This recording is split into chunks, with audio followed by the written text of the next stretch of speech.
Senior anchor person Nadia Mirza भी हमारे साथ मौजूद है। नादिया, हम देख रहे हैं कि आज की ये बड़ी खबर आई है कि सेनेटर कौमी असम्बली में अपोजिशन को नाअहल करार दे दिया गया है। इससे पहले हमने ये भी देखा कि फैसल वावडा पहले ही कह चुके थे कि पीटीआई में तब्दीलियां आएंगी, नए अरकान आएंगे।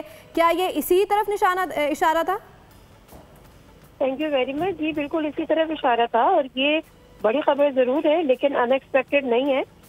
डेफिनेटली जब एमएनएस को और सेनेटर्स को नाअहल जो सजाएं मिली हैं उन सजाओं के नतीजे में ये तो होना ही था, लेकिन उसका भी एक तरीक़ाकार होता है। देखिए, जब सेनेटर होते हैं या आप एमएनएस होते हैं, लीडर ऑफ द अपोजिशन है, तो सेनेटर में भी अपोजिशन लीडर है, उनका एक तरीक़ाकार ये होता है कि जो चेयरमैन होते हैं वो एक रेफरेंस भिजवाते हैं इलेक्शन कमीशन में कि जी उनको सजाएं अदालतों से मिल गई हैं, अब चूंकि वो कन्विक्ट हुए हैं तो उनको डिसीट किया जाए। लेकिन यहाँ पर हमने थोड़ा सा ये जरूर देखा मुख्तलिफ कि इलेक्शन कमीशन ने खुद ये फैसला लिया और एक नोटिफिकेशन के जरिए उनको डिसीट भी कर दिया गया, डिस्क्वालीफाई भी कर दिया गया।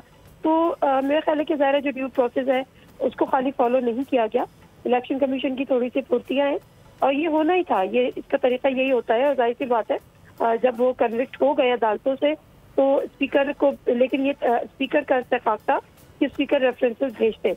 बहरहाल अगर स्पीकर रेफरेंस भेज देते तो भी यही होता और वो नतीजा यही होना था। तो मेरा ख्याल है कि नतीजा तो अनएक्सपेक्टेड नहीं है, खबर भी अनएक्सपेक्टेड नहीं है, खबर बड़ी ज़रूर है। और लेकिन अगर जब होना ही था तो ड्यू प्रोसेस को मेरा ख्याल है फॉलो कर लिया जाता तो ज़्यादा बेहतर था। अदरवाइज अब देखें बाई इलेक्शन होते हैं, अगर इन सीट पर मैं एमएनएस की बात कर रही हूँ तो फिर दूसरी तरफ पीटीआई ने कहा है कि शायद वो अपने कैंडिडेट को इन सीट पे खड़ा भी नहीं करेगी। तो मेरा ख्याल है एक और क्योस होगा और एक और पॉलिटिकल क्योस है, पॉलिटिकल क्राइसिस है, इससे ज्यादा तो कुछ भी नहीं है। अच्छा नादिया, हम पहले ही देख रहे थे पीटीआई यही कह रही थी कि हमें तो दीवार से लगाने की कोशिश की जा रही है।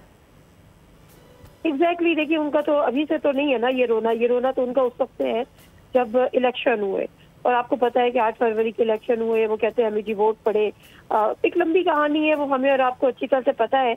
फैसल वाडा साहब की जो बात है, फैसल वाडा साहब अपने तो ही तज्जिया करते हैं और बिल्कुल दुरुस्त तज्जिया भी करते हैं, लेकिन सूनर और लेटर वाला हिसाब होता है कि वो चीज़ें हो जाती हैं। ये एक करिश्मा साजी है उनके पास।